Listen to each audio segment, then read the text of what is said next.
Baltimore امریکہ کا ایک شہر ہے، ہم لوگ وہاں ایک ایکویریم دیکھنے کے لیے گئے، تو ہم نے ایکویریم کو دیکھا، بہت حیران کن تھا۔ وہاں پر انہوں نے ایک ڈالفن مچھلی کا شو دکھایا،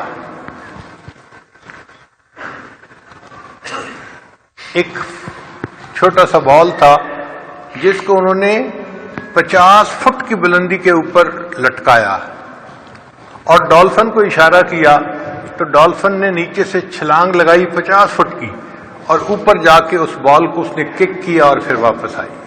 ایک ملک میں ہم نے ہاتھی کا فٹ بال میچ دیکھا، تو طلباء کے لیے شاید یہ حیران کن بات ہوگی۔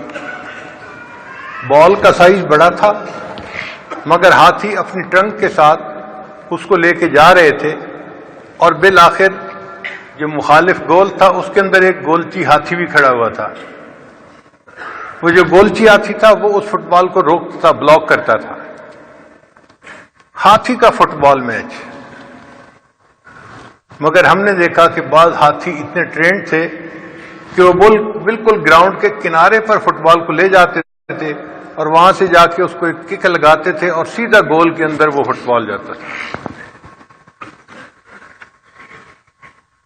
ایک جگہ پر ہم نے ہاتھی کی پینٹنگ دیکھی،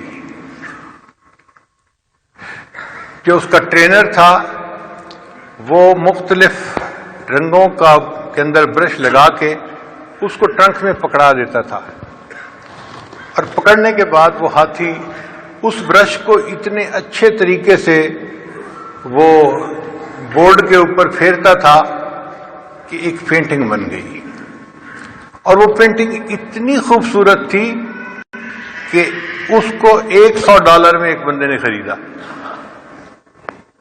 میں سوچ رہا تھا کہ میں انجینئر ہوں، اگر میں پینٹنگ بناؤں تو کوئی $1 میں بھی نہ خریدے، اور ہاتھی کی پینٹنگ $100 میں بک رہی ہے۔ ہم اسے جانور کہتے ہیں، مگر انسان نے اس کو سکھا دیا اور اس کو یہ کرنا آ گیا۔ ایک جگہ پر ہم نے چمپینزی کو دیکھا جو کراٹے جانتا تھا، اس کے سامنے بڑے بڑے 2-3 چیمپئن آئے اور اس نے ان سب کو 2-4 پنچ لگا کے زمین پہ لٹا دیا۔ اس کی پھرتی دیکھ کر اور اس کی ٹیکنیکس کے دیکھ کر بندہ حیران ہوتا تھا۔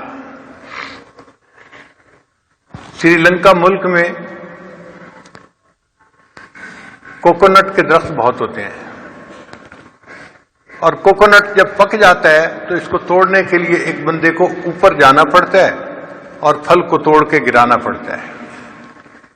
اب سینکڑوں درختوں پر یا ہزاروں درختوں پر چڑھنا ایک مشقت طلب کام ہے، بڑا وقت بھی لگتا ہے اور لوگ تھک بھی جاتے ہیں۔ تو انہوں نے کیا کیا کہ بندروں کو سکھا دیا، ان کو بتا دیا کہ یہ رائپ فروٹ ہوتا ہے، اس کو توڑنا ہے، دوسرے کو نہیں توڑنا۔ چنانچہ ہمارے سامنے انہوں نے 2 بندروں کو نکالا اور ان کو کھانا دیا۔ بندر تیزی سے بھاگے اور دیکھتے دیکھتے 1 منٹ کے اندر کوکونٹ درخت کے اوپر گئے، ایک پھل گرایا، دوسرا گرایا، تیسرا، چوتھا۔ جب سب پھل ٹوٹ گئے پھر وہ دوسرے درخت پہ گئے، پھر تیسرے درخت پہ۔ انہوں نے سینکڑوں درختوں کے پھلوں کو گرا کے آرام سے پھر واپس آ گئے۔ انسان نے دیکھو اپنے کام کو کتنا آسان کر لیا۔ یہ کس طرح ممکن ہوا کہ انسان نے جانوروں کو سکھانا شروع کر دیا۔